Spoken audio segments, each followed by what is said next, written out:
Today we're filming outside as well. So today we'll talk about the second principle in the Bates method. We talked about relaxation, and today we'll be talking about movement.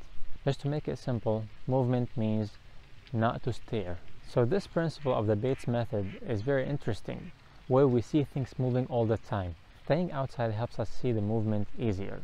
If you remember last time, we talked about the long swings. So long swings was the two-dimensional movement. It did involve some relaxation, so when you move your body back and forth to the left and right, you can see things moving and shifting to the left and right, but in the two-dimensional way. And we did mention that we shouldn't be paying attention to what we were looking at as we were doing the long swings. In today's activity, let's practice movement in another dimension. Let's stretch our vision to look at the third dimension. So at the beginning of this clip, you saw that I was zooming in and out, so it's changing the focal point for the camera, so we can see the leaf, and then the fountain, and then back the leaf and back the fountain. I want you to experiment with this in the outdoor. So as you're looking at my face now, can you just look at me and observe the background? All the lake and the fountain are in a different dimension.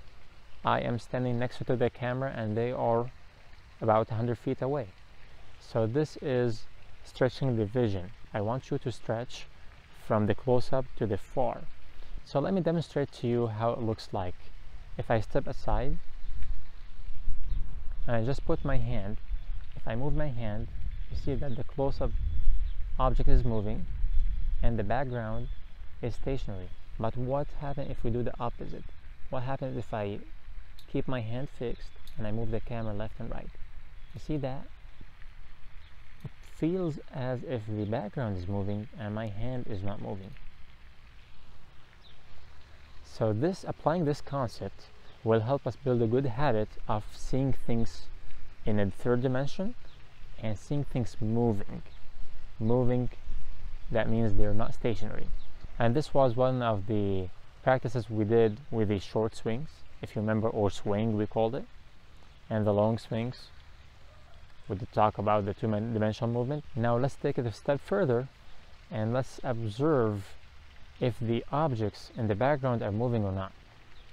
So if you're looking at me, try to ignore the background and see if I'm moving or not. And if you're looking at the background, ignore me and see what are the things that are moving. Doing this close-up, far, close, far, stretching with the eye, that helps with the fusion. It's another concept of the Bates method, or in vision in general. The closer you look at an object, the more you fuse, or you get the eyes to be focusing at the distance. So movement and fusion, they go together as a concept. A good way to master this fusion is to put your finger closer to your face, about like a fist away, if you can see it, and if you can pay attention to your finger and ignore the background. And then what I want you to do is to ignore the finger and look at a distance. So let me try with the key.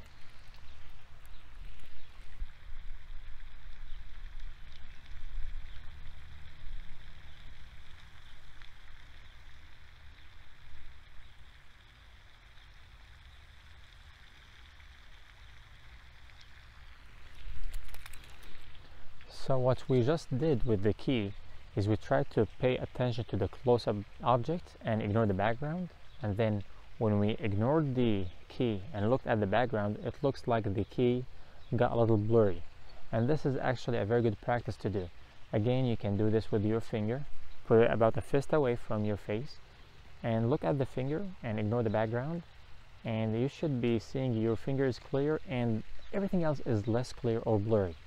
And if you look at the distance and ignore your finger, of course 99% of people will see their finger splits into two, but try to ignore it and look at the distance, and then try to work your way back to fusing your eyes to look at your finger and then look at the distance.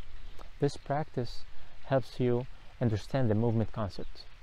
The movement is the second principle of Bates method again, and the more you observe this movement, the easier and the faster you can correct your vision.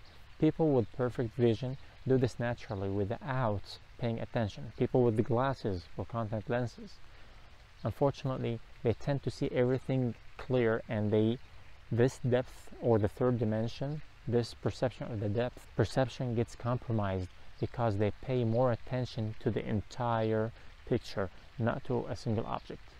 So try to play with this and let me know how it works. If you have any questions or comments, please go ahead and ask questions and try to make the best out of these activities.